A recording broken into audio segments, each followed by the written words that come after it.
This podcast is meant for mature audiences only and contains strong sexual language. Welcome to Sex, Love, and the Black Experience with your hosts, Miss Kiki Love and Miss NeshaB of Orgasmic Melanin Goddesses. We're just two dope sisters who love to talk about sex and give our amazing guests a platform to share their experiences and expertise as it pertains to sex, love, and the Black experience. So let's get started. Welcome back, niggas.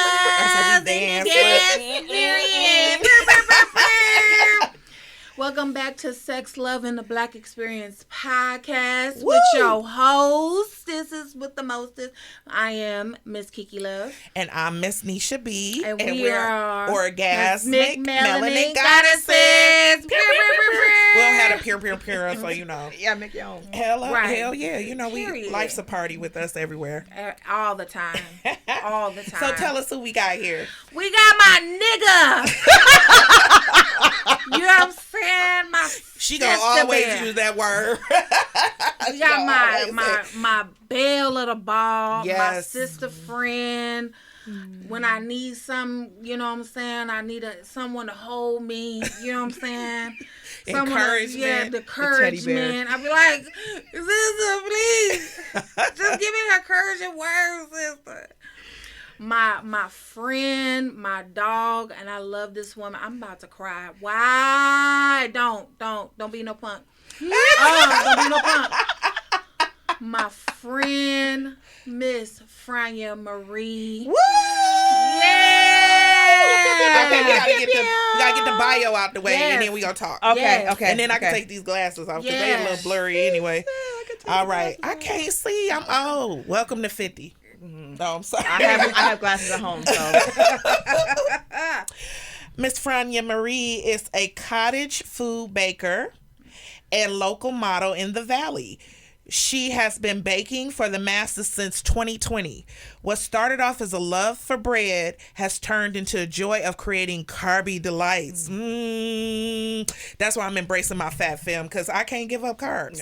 Anyway, most known for her Ghana sweetbread and sweet potato pie cinnamon rolls.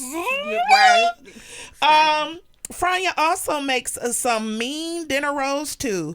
She recently won Best Cinnamon Roll and Best Overall at the Rep Your Brand Enterprise nonprofit, the Bake Off fundraiser. Frana is also an ambassador for the one and only Full-Figured and Sassy brand. It is an honor to represent a brand started by Kelly Hawkins that was created for plus-size women. It is about loving your body and wearing outfits that make you feel good about yourself and sassy. Woo! Yes, shout out to Kelly Hawkins for creating that space. Yes. Love to go there. We love Miss Kelly. Shout out to Miss Kelly. Yes, yes. What I love about it too is that it's like, for me, coming from a space, and I've shared this. I used to be in the theater world, and during those impressionable years when I was like, 16, 17, trying to be an actress, I was like 100 pounds lighter than I am now, and was told that I was fat. Right. Oh, man. But it was during those times that I wanted to be an actress. I really wanted to do this, and I was constantly told that I was going to be the fat, funny sidekick. So I was never going to be the star. Even as talented as you are, you're never going to be the star. And that stuck with me. Even at 50 years old, it still sticks with me. So I constantly have to remind myself how beautiful I am, and no matter what skin I am. And so that's why I love that space. And loved you. You rocked. Oh, thank you. Being the host, and I think you're hosting again. Yes, right? I am. And you know why? Because you rocked that shit. Thank you. Okay? I had so much fun. I had so much fun. I was so proud of you, friend. Yeah. Thank you. Thank you. Hosting is difficult. I've gone to places and you've been like, somebody hosting, you be like, they could have got somebody else for Right. that one. Because that's a lot. I don't It's even a know lot. if that's something I could do. Like it's keeping everybody going. It's Yeah. about the flow. timing. It's about pacing.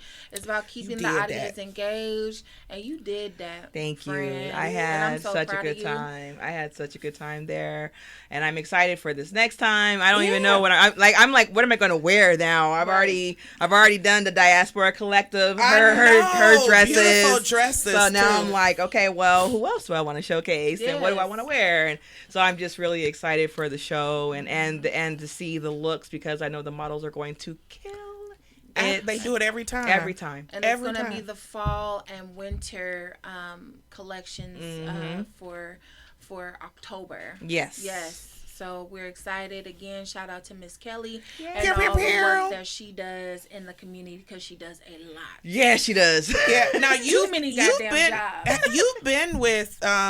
You've been with them since the beginning. No, Oh, since okay. 2021, actually. Okay. I went to the October show in 2020 because Okay. I kept hearing about it, and I was like, oh, I'm going to go check it out. Right. And then I saw some of my friends modeling, and I was like, oh, well, Yeah. I didn't know you guys did all this. And Yeah. then next thing you know, the model call, they're like, come on. And I'm like, I don't know. That's my thing. Yeah. Kind of shy.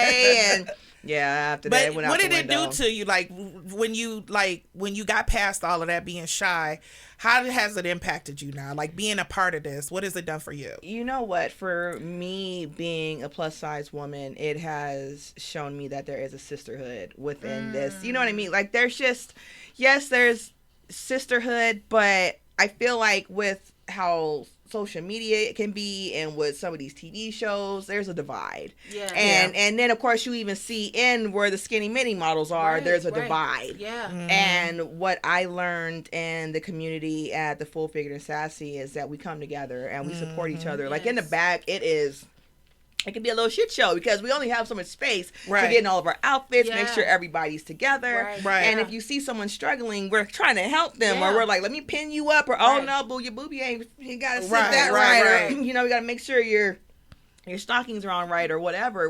We're helping each other, and we're wanting everybody to slay their set. Yeah. Hello. You know, like all the boutique owners are wanting everybody to slay their set. Yeah. Right. No one's wanting anyone to sabotage or anything. Right. And that showed me a lot of love.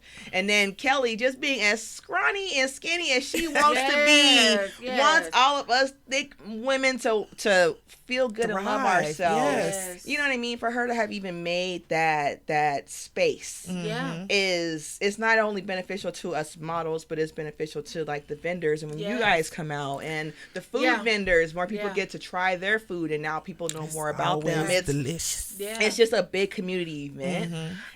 Yeah, full circle moment, because I want to tell the story of how me and this heifer met. The first time that I did a vendor event was Kelly's event, Ah, and for the winter event. I was And- in Atlanta too. Yes. Yeah. Yeah. And she had, because I was so excited doing my first vendor event.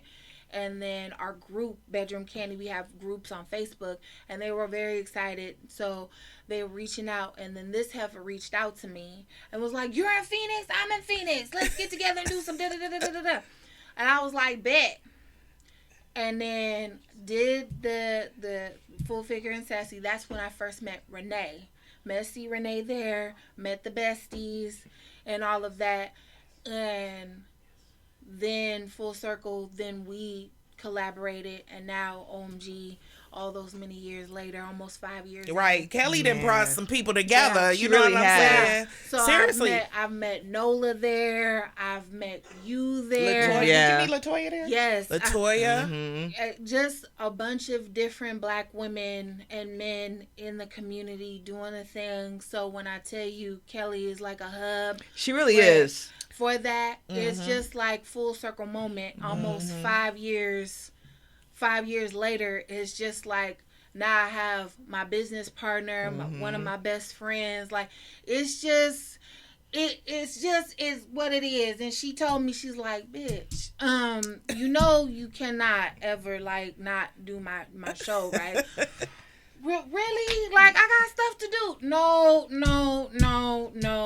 When Kelly says what she says what she says. Hello. And that's that on that. That's on period. So, yeah, no, we're excited to have you on the podcast again. And met you. Yeah. And then you came to our expo. Oh, gosh. And then you were on our podcast, you and your husband, and talked about your experience. And, we definitely wanted...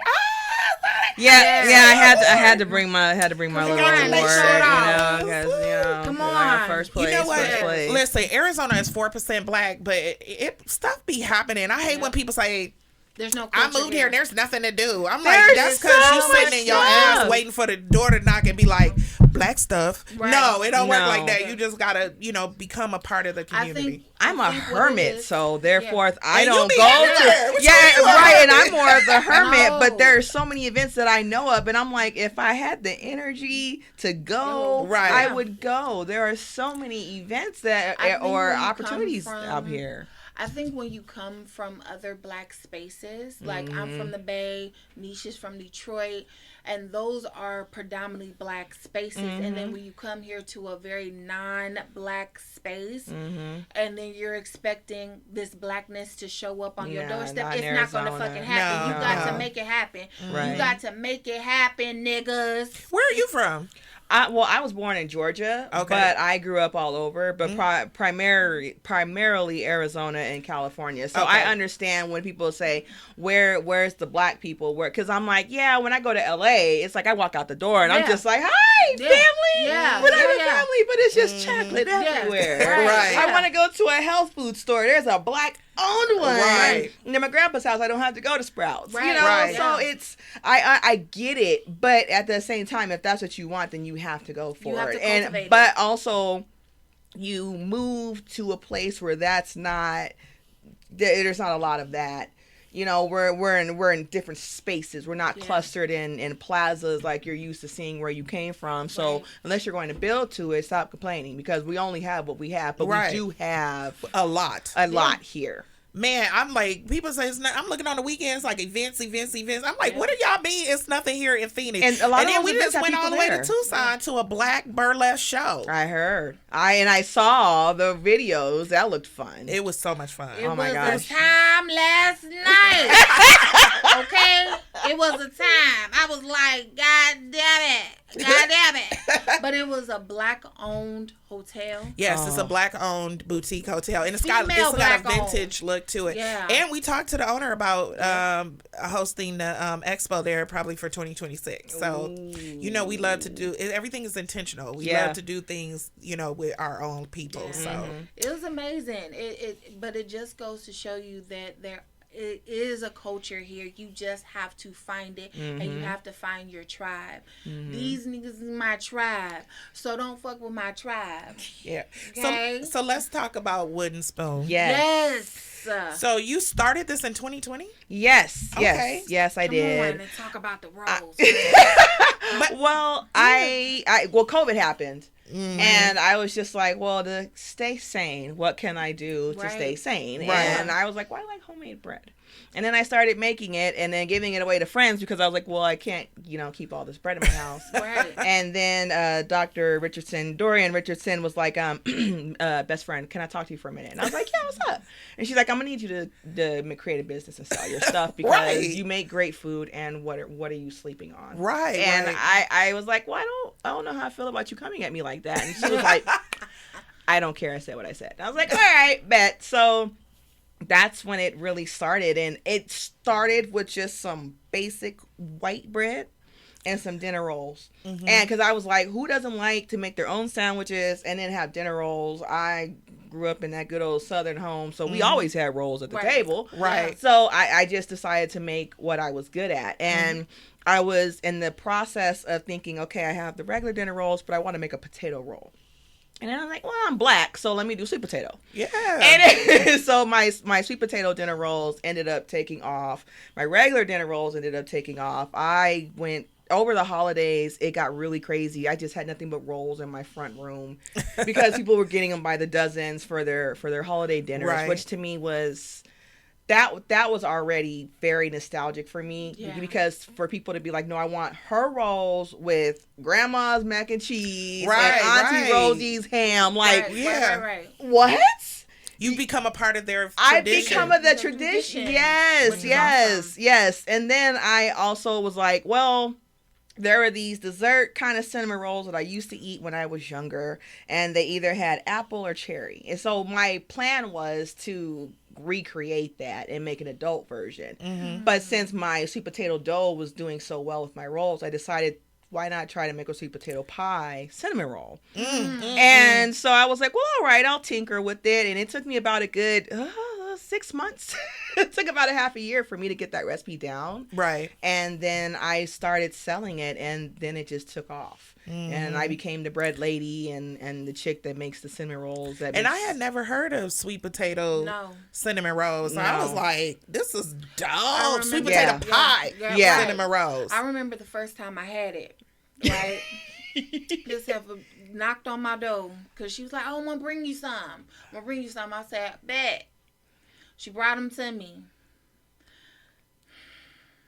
I called her up. I said, heifer. And this is a foodie, right? Yeah. Heifer, listen here. I'm going to need about 6 dozen more.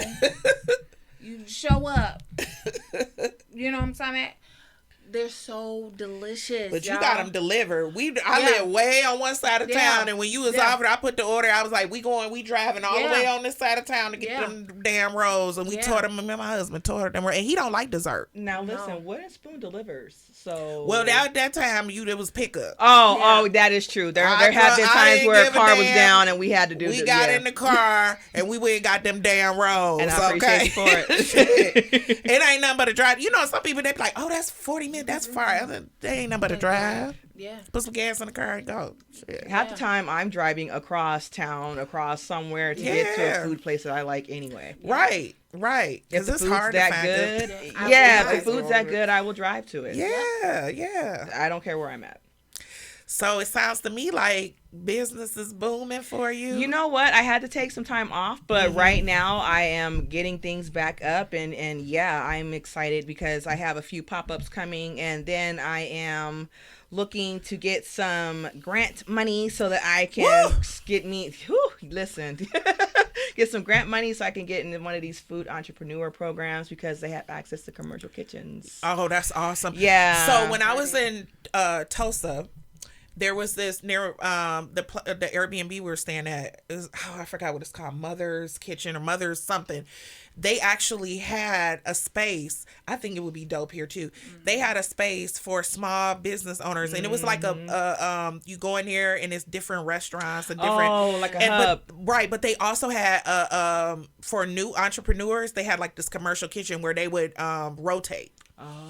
And they would you go through a program, but then you could literally be there and sell your bit. And some of them graduated to having their own booth. Oh wow! In there, and I thought that was so dope. And I was like, and they were all small, just small home based businesses. Yeah. But it would be dope to have a Black owned one here. I would love that. I know that there are quite a few places like that. I don't know if they have like a cooking program, but like where they have a spot you can go and it's like all these like a food court. Right. But that's what it was, like a food court. But they have so many of those in California, and I keep looking at them like, I know I have to stay in AZ for a little bit, but man, like just to have access to I think it would be dope to bring it here. It's so here? Especially because in the Black community, like food is.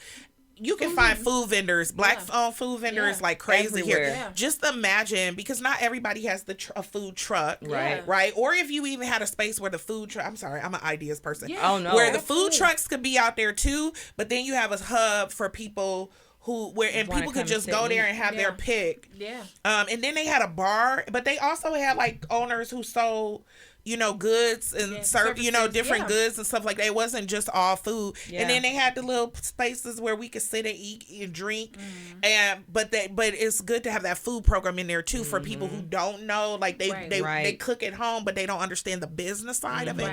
Would be dope. Yes. So whoever looking at you, there might be something.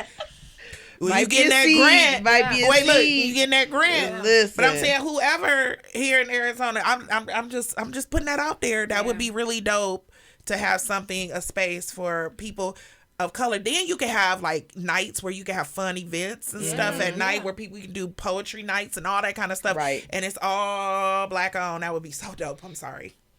I mean, there's enough of us here, and there's enough entrepreneurs. There's enough of those minds where we can come together and make something like that happen. Absolutely. So I don't see why it couldn't happen in Arizona. It should, but it's like, I have all these ideas, but I'm like, I can't do everything.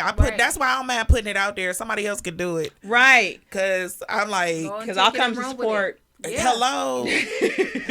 So let's talk. Okay, so you put it down for a little bit. Let's talk about some of the challenges of a small business owner. Oh. What are some of the challenges that you face in starting? Like, you started during the pandemic. There's a lot of businesses started during the pandemic. Yeah, absolutely. What were some of the challenges, and why do you feel like you have to put it down for a minute or this or that? For me, my challenge, for anyone that knows me, knows that my mom, she had 2 issues where she had broken tendons in her foot and she couldn't walk for a while. Mm-hmm. And then she also had breast cancer. And I'm an only child. So if anything happens with mom, everything shuts down and I'm taking care of mom, you know. And of course, it was me and Hubs just making sure mom was good. And then we recently just had plumbing redone on our house. Mm-hmm. I'm not baking for people while I got guys walking through and dust and everything. Because I'm a cottage food bakery, so I have the permit to be able to bake certain things, like my desserts and everything at home and serve them commercially.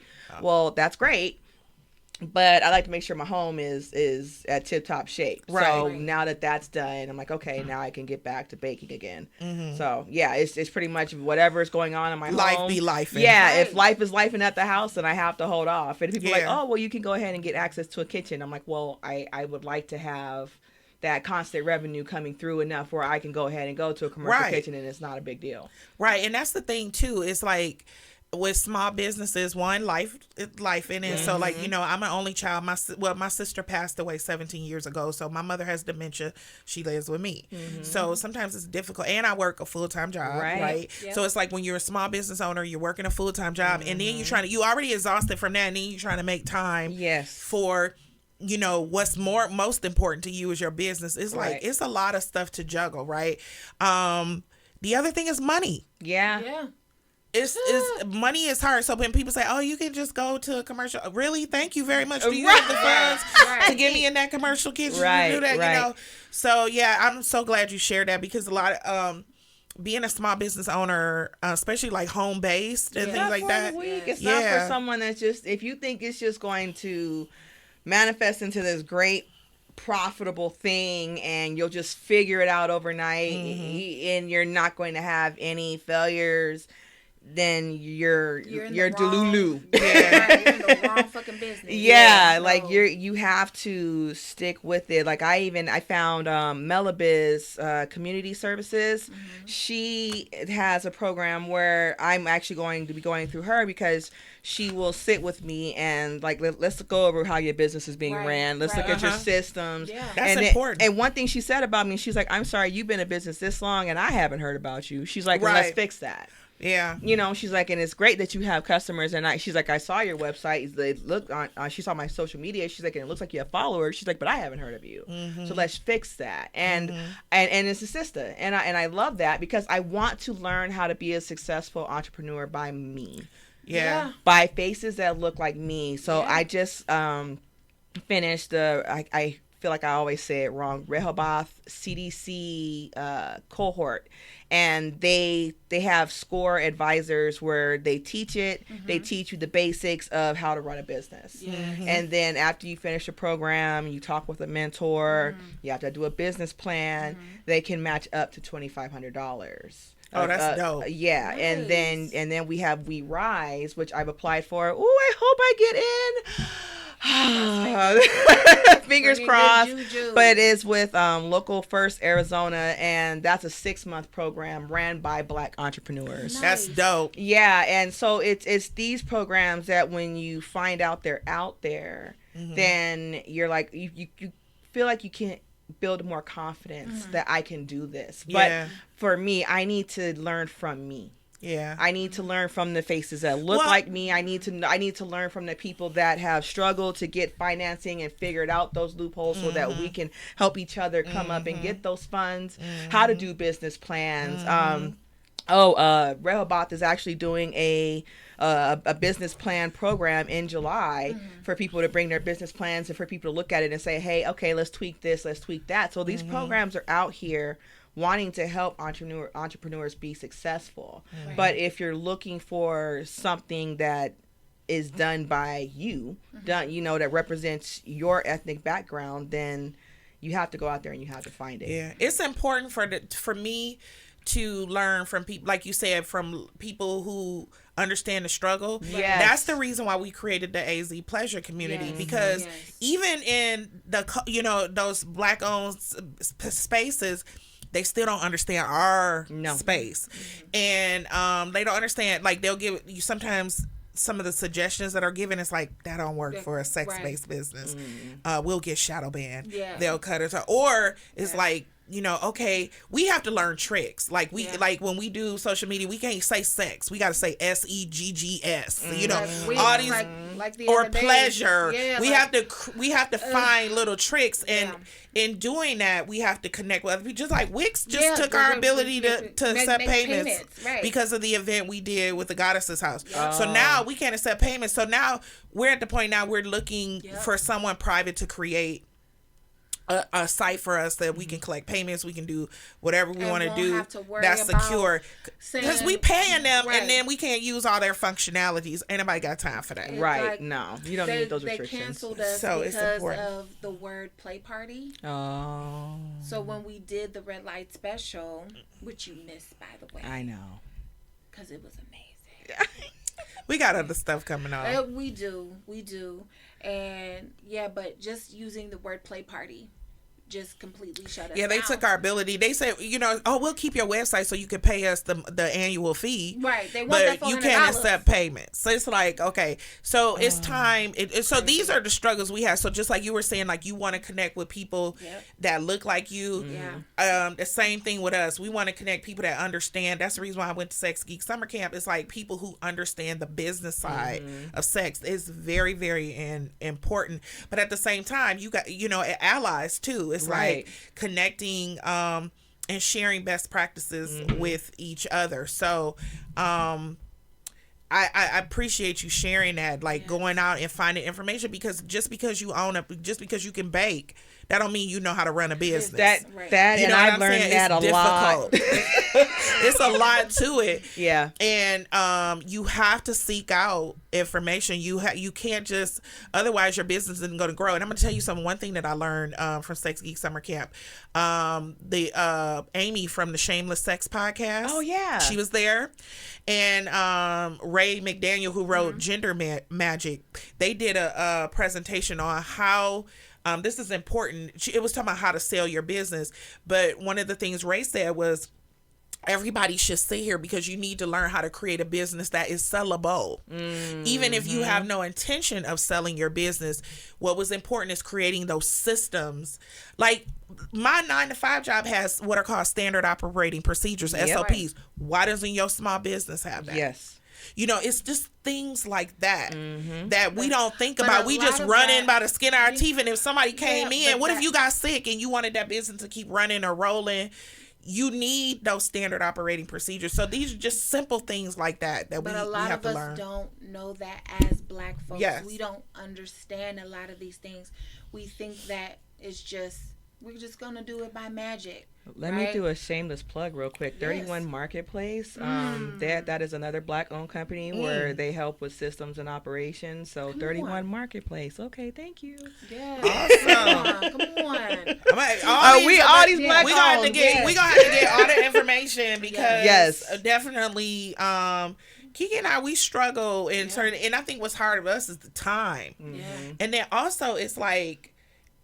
Also learning how to, one of the things, like, we, getting mentors, and sometimes we get afraid to ask somebody to mentor us. And, but I'm the type of person, I believe in reciprocity. Yeah. So if I'm going to ask you to mentor me, then I got to come to the table. What can I take off your table off your plate to help you? What do you need help with? Like, we support each other and stuff. Like, maybe, you know, like, we need help with organization. Our Google Drive look crazy. It's just all over the place. You know what I'm saying? Or, you know, just different things like that. Just like, how can we help each other take things out? Like, if you're good at something, let me help you with that. And then you help me with this, because I struggle with social media, or I struggle with, you know, AI. Whatever it is, let's all just kind of like support each other as a community and grow, because I feel like when you win, I win. We all can get this win. Bread. We can all get this cheddar, and we can all grow better together. Hello. Everybody thinks that way. I don't like that competitive way of thinking. I call it a scarcity mindset. We don't think that way. We all want us to win, right? We all want to grow. That's why we've done this podcast, because we want to highlight people like you, right? And showing that, look, you see it? Okay, now go support her goddamn sweet potato rolls. You understand what I'm saying? Yes. Come on, Julian. Come on, cameraman. You see the deliciousness? Oh my gosh! You see it? Do you? Come on. I guess. Wait a minute. I guess we'll share with you. Oh my goodness! I brought enough. Did you though? I don't know. Julian be eating bark and stuff. I saw him eating the protein. Something. I was like, that's healthy people stuff. I was like, I don't know if I want to share the delectable, delicious. We always put you on the spot every time. Oh my goodness! Julian be blushing. You love it. You love it. Like, what did she say? Oh, Julian, our super producer, Julian, we love you so much. Yes. No, but I want to talk about, because I get excited. You are an amazing bisexual woman. Oh. When did you come out as bi, sis? Oh, gosh. I came out as bi in my 20s. I always knew I liked girls and boys. Since I was a kid, I knew. Wow. And I grew up in a Baptist church, and I knew that was wrong.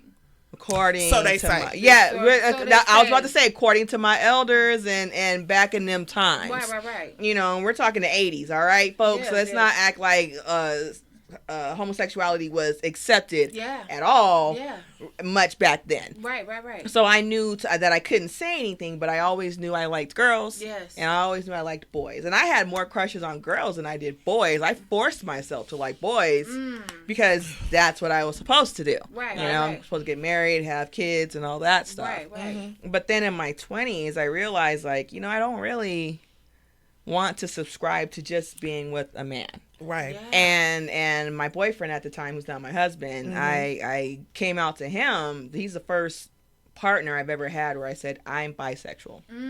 And he was like, okay, bet. And it wasn't that, hey, you know, that's going to work for me. He was like, okay, well, be you. But, you know, if I could ever be a part of it, you know. I'm here for you. Yeah, I'm here. But if not, you know. I get it. Right. But yeah, and I remember when I told my mom, I was so scared. Now, mind you, we have relatives who are gay in our family, you know, and that's totally fine.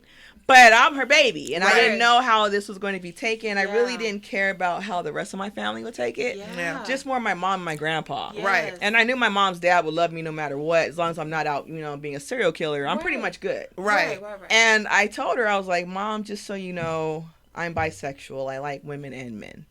And she looked at me and she was like, okay, well, I still love you. And what do you want for dinner? Oh, that's sweet. And I was just like, so this doesn't need to be she's like, no, you do you, stay safe and take care of my grandsons. Oh, okay. Well, this conversation went better than I thought it was going to be. Sometimes we get, we think that it's going to be more difficult than it really is. Right. And if it is, if they don't accept you, it's like, you know, it hurts. Yeah. You know, especially if you have that close relationship, but it's important to be true to yourself. Yeah, but really, when I came out, it was online, and my one of my little cousins from Los Angeles texted me and was like, "Did you just come out online on Facebook?" And I was like, "Oh, I guess I did." I told her, I was like, "But you knew?" She's like, "Well, yeah, a few of us knew, but you just, yeah." And I have a supportive husband who does not feel threatened by my sexuality at all, and.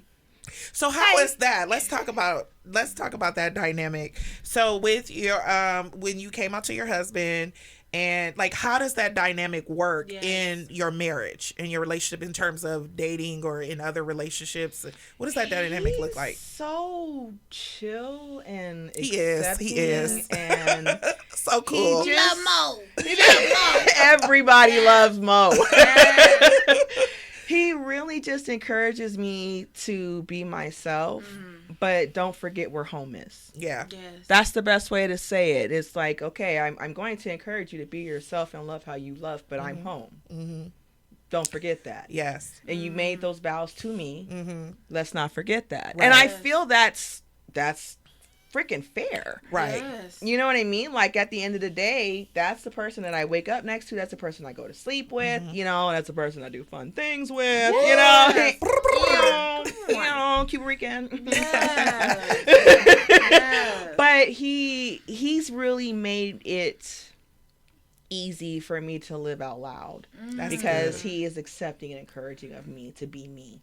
That's awesome. And then in the times where I'm too wild, he's like, "All right, reel it back a little. Calm down. I mean, I'm cool with you being yourself. Simmer down. Yeah, but set your ass down. Right. Yeah, but honestly, in our marriage, it's worked. And I one thing people don't realize is when we married, it was with the intention of being monogamous and, you know, like that, just me and him. Yeah. And then it evolved because I was evolving. Now, he could have been one of those spouses that's like, no, this isn't for me. And if this is how you're going to be, then we're done. Right. But instead, he's like, well, you're a beautiful being and I love you for who you are. Yeah. So let's see what this roller coaster is going to turn into. And it's been a roller coaster, but I love the openness of us. I feel like I can't be contained, and I feel like he can't either. We're both free spirits in our own right. Right. But we love each other so much that we're not going to be so wild that we're going to be reckless and hurt one another. Right. You know, that's what people don't realize partnership is. You can go be grown and do your thing. Yeah. Right. But keep your partner and their heart at the forefront before you're making all these decisions. Yes. And there are a lot of times where I have to sit with him and just say, hey, bing, bing, bing, bing, bing, bing, bing. And we'll have that conversation. Right. So you guys have the conversation first, you know the parameters of the relationship. That's what's important is communication, right? Yeah. Yeah. That's awesome. That's amazing. That's a beautiful thing. Yeah. But of course I get that works for you, sis. Yeah, it does work for us. It does work for us. We're great. How do you feel like it's impacted your relationship together? The communication is so open. Yeah. We talk like best friends. You know what I mean? And back in the day, he used to hate when I called him best friend over husband. But I was like, but to me, best friend is like, I'm safe. Like they're friends that know more than spouses know. Right. I want you to be that person. Right. I want you to know. Yeah. Like, I have my girlfriends where, we still have our little secret conversations, but that I'm a woman. Yeah. And he's a man. So we're still going to have those things that we don't share with each other, but everything else, just lay it on the table. And so I like to call him my best friend because we're able to talk, we're able to communicate, even when we're mad at each other. Like, there have been times where I'm mad at him, but I'm like, I don't want to be at odds with you. Can we talk? Can we figure it out? Can we come together? That's so important. Yeah, it is. And I know people think that, how's jealousy play a factor into everything? There's jealousy in everything. There's jealousy even everywhere. Monogamy and non-monogamy. Yes. There's jealousy. There's you got to jealousy. deal with it either way. So I hate when people bring that to play. It's not going to work because of jealousy. It's like in monogamous relationships, there's jealousy. So right. And I'm not talking about cheating. I'm talking about you just be jealous. Period. Right. Yeah. So that's just something. That's an emotion that humans have that we have to work with. So I don't want to hear that shit. Right. You know what I'm saying? Exactly. Yeah. But for us, we work. That's amazing. Yeah. That's amazing. Yeah. So do y'all date? Like, do you date other people, or like how does that work? We allow ourselves to date other people, and when I say allow, it's not like okay, I'm allowing you, but it's in our relationship we're both okay with each other dating other people. Mm-hmm. But that's really just up to if we're in the mood to or whatever. Mm-hmm. But for me, I'm closed on dating. Mm-hmm. I have a wonderful girlfriend, and then I have Maurice, and I feel like that's enough. And also at the same time, it's like I've been with Maurice for over 20 years, you know, and my newer relationship, I want to continue to get to know her. You know, for me, I need to be emotionally and spiritually connected to my people. Yeah, I agree. You know, and now, you know, if I decided, okay, I just want to have a freak fest, you know, and that's something we decide we want to do in the future, that's great because, you know, those connections are fun too. But for me, right now, I'm like, I just want peace. I want harmony in my life. Mm-hmm. So I just want to focus on making myself better and then also being better for my partners. Yeah. How do you define your relationship as non-monogamous, poly? Like, how do you define that? Or do you not put a label on it? Well, for me, it was like, I didn't want to put a label on it, but really at the end of the day, I'm like, I'm poly. Yeah, I'm polyamorous. I'm fine with how things are set up now, and if they expand, they expand, and if they don't, they don't. Yeah. How do you because people kind of feel like you can't love more than one person. You know what I'm saying? Cool. We always, even in monogamy, people love, you love your mom, you love more than one person. Right. So you know what I'm saying? How do you manage that in terms of, like you said, your relationship with your husband, and then your new relationship that you're developing and getting to? How do you balance that? You know what? I feel like daily I'm always trying to figure that out. Mm-hmm. But it helps when they're both understanding and accepting of each other, because then I don't feel like I have to carve out this time for this person and this time for this person. They're like, I'll be with him and she'll call and he's like, oh well, I'll just be on my phone or go play my games, or he's fine with it, where he's like, I know you guys need that time together. And like if I'm with her and if he needs me, she's like, no, you guys need that time together. They're both like, we both that's need a blessing. you. And yes, it is. I'm lucky. Right. What can you say is the struggle? Is there any struggle with that in loving two people or more than one person? Yes. For me, loving more than one person is like, I had to realize that I have to reassure them both that they have nothing to worry about. You know what I mean? Like people think in relationships that, oh, you just trust everybody. No, you really don't. Like, I'm trusting you to not hurt me. I'm trusting you to make decisions that won't jeopardize what we've agreed that we're going to have together. You know, like you really have to balance those things out. And for me, I'm grateful that it's, I'm trying to think of like, I'm grateful that it's not as hard, but it's also hard trying to divvy out the time for the two. Yeah. I have a question. You both came to our Melanated Sex Expo in 2023. How important was that space for you? Oh my gosh.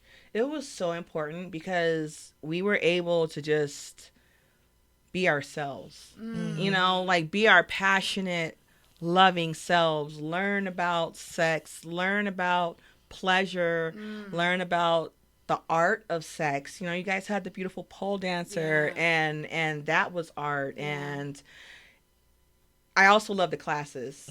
You know, like people feel like they know what to do sexually, but you don't. And when you have someone that's a pro at it or they've learned it, you know, you have those sex therapists, that helps. And then even having the sex therapist there, to me, like they touched on learning healthy touch again. Like people don't realize after trauma or abuse or never being loved properly, you don't know how to accept touch. And some people go to those places of, now there's nothing wrong with porn, but if you're using porn as your sexual educator, then you're already setting yourself up for failure. Right. And I felt that your guys' expo that really brought all of that together so we could learn about it in a more safe environment, in a welcoming environment. And oh my God, when you guys had the party and everybody just came out in their clothes, and yeah, that I was like, oh, the next time they do this, I'm gonna have my boobs out, I'm gonna have some pasties on. I was just like, you know, that was so next year is gonna fun. be cosplay, so you can pick, you know, whatever hero, anime, superhero, whatever you. Or I think what's dope is invent your own. Oh my gosh! Like create your own cosplay character. That'll be fun. A need in the community. Yes, it is a need in the community. The main reason why it's a need is because people need to be educated. Yeah. And people also need to know where to go to talk about safe sex, how to take care of their genital areas. You know, like these are conversations that a lot of households don't have. My grandmother alone had to teach households. My grandmother, my mom's mom, taught a lot of their friends how to wash themselves properly. You know, and I feel like having those spaces of knowing how to take care of our bodies. You guys, you guys have someone that talked about nutrition, because taking care of yourself down there also depends on what you eat and how you take care of yourself. You know, all those things are so important. Yeah. How important was it though to have everybody look like you? That was you know, a part of this space, like a place for people of color, but actually you saw people who looked exactly like you. Skin as you. Okay, so I've in my younger years I've gone to events where I was one of the few chocolates, and it felt weird because it's like you're being stared at and you're my fantasy. Right.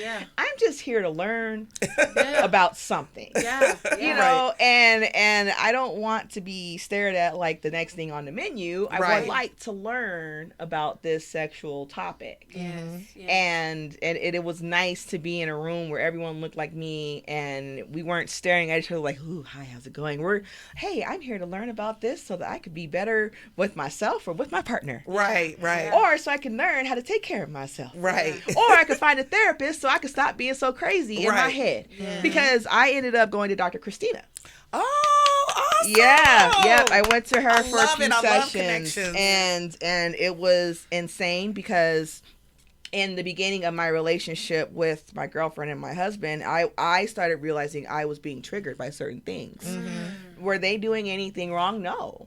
But I was feeling triggered by a lot of things. And instead of me projecting, which would have just ruined everything, why not just go ahead and go to the therapist? And so I went to her, and that helped me work out a lot of my core things. And Dr. Christina specializes in ethical non-monogamy. Yes, she does. She's a therapist that specializes in that, which is important. And whatever you have going on is to find the right therapist that, you know, can relate to what it is that you're going through. And so we hope to have her back for next year. Absolutely. But we have to wrap this conversation up. Thank you so much. Thank you for having me. Oh my God, we are going to put all of your information, your socials, your everything in our show notes. Do you have any last words to say, sis, before we get up out of here? No, I don't. Just thank you for having me. This was so fun. And y'all keep doing what you're doing. You know, I support you guys every day and all day. Here. So please keep doing it because it's needed in our community. Thank you. Thank you. And this has been Sex, Love, and the Black Experience podcast with your host, Miss Kiki Love. And Miss NeshaB. And we are out of here. Bye!